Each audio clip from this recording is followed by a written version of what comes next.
Welcome to the MasterCard Product Management Excellence Learning Program. In this session, we're going to explore how product managers can improve their negotiation skills with internal stakeholders. Key points. So, let's start by summarising the key points we'll cover in this session. We can agree a team charter that will help establish some ground rules and encourage good habits. Reframing negotiations into problem-solving discussions can ensure a win-win discussion.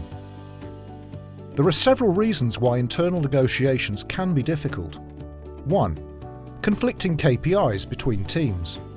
For example, the sales team may have an overall revenue target, but the product team may have a return on investment target. 2.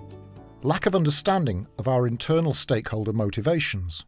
Product managers sometimes assume that because we're all on the same team, we don't need to prepare as thoroughly. This can put us on the defensive. 3. Lack of early engagement between teams. There can be a lack of early engagement between teams in the create phase, which causes a lack of alignment.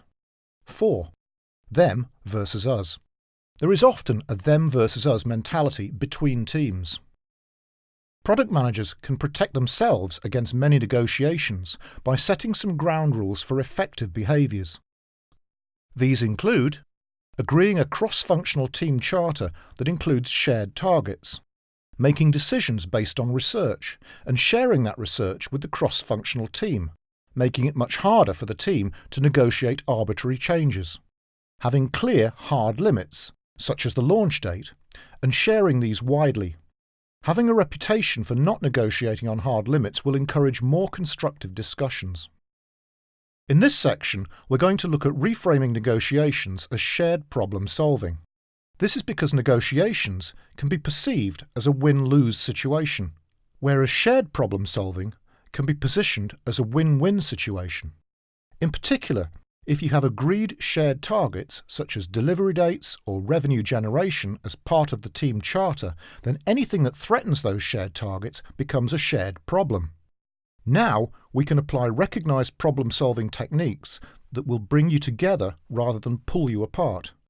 Let's have a look at how this could work. Bob, the development manager, has asked to meet with Peter, product manager, to discuss a missed development milestone. From the outset, Bob starts to negotiate a new date. Peter reframes Bob's negotiation into a shared problem, based on the fact that the team would not hit its targets as agreed in the team charter. Peter uses active listening techniques to understand the reasons for the delay. Bob shares that he and his team are under immense pressure to deliver another project for a regulatory deadline. Peter and Bob look at the market drivers and financial forecast relating to Peter's product and re-establish that moving the launch date would be a mistake. Now that they have agreement, they have a shared problem.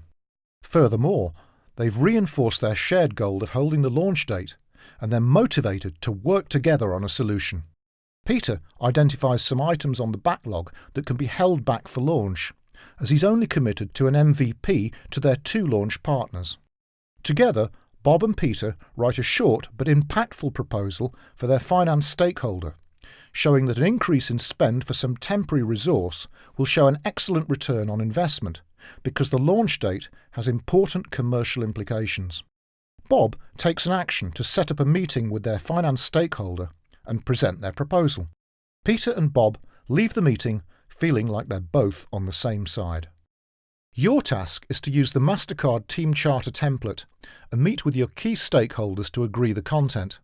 If you already have one, review it to ensure it is still current.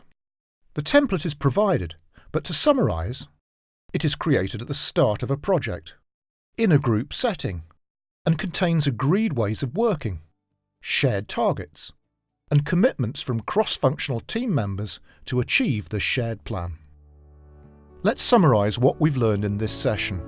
We can agree a team charter that will help establish some ground rules and encourage good habits.